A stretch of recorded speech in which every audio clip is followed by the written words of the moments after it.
বাইরে হও। তুমি আমার তুইলা নেওয়ার লেগে লোক পাঠাইছিল না?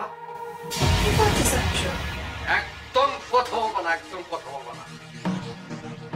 যেদিনে কিডন্যাপ করেছো এখন আমারে কিডন্যাপ করতে চাইতেছো না? বিশ্বাস করেন? চুপ! একদম চুপ!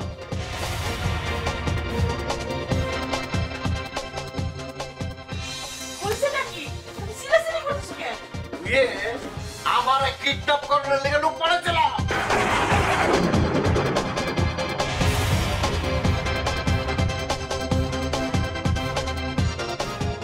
কি?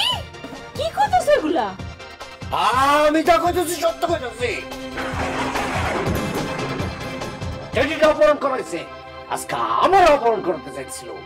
আমি বাইসা গেছি। সব মিথ্যা কথা, সব মিথ্যা কথা। সব একদম চুপ থাক তুই। তুই তো কত বড় ডাইনি, কত বড় তুই ডাইনি, এটা আমার বোঝাই। আমি কালকে থানায় যাবো, থানায় গিয়ে তোর নামে জিডি করি। তুই আসলে একটা ডাইনি।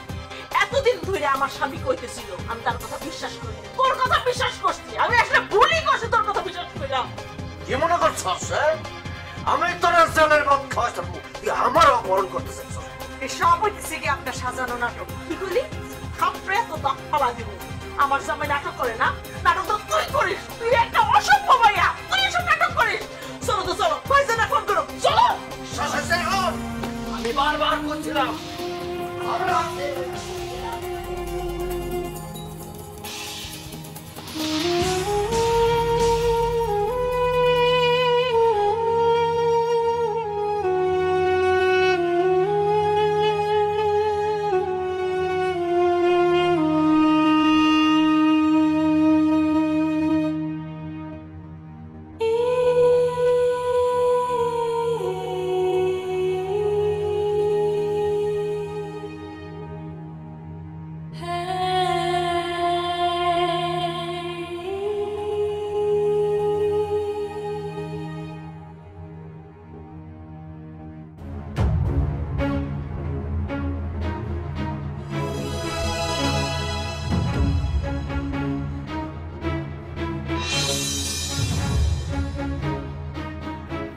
একদিন মাটির ভিতরে হবে ঘর।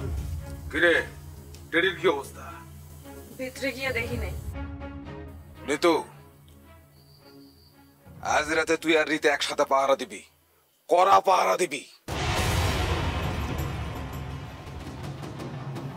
আজকে রাইতে আমার একটু ঘুমাইতে দেন। এই কিসের ঘুম? আজ রাতে তুই রীতার সাথে পাহারা দিবি, আর যদি কোনো গরিমুষি করিস তাহলে দুইজনের কল্লা একদম কেটে খেলাম। ঠিক আছে। এখন সাইজ হয়েছিস না? রীতার লগে সুন্দর করে পাহারা দিবি। আমি ঘুমাইতে গেলাম।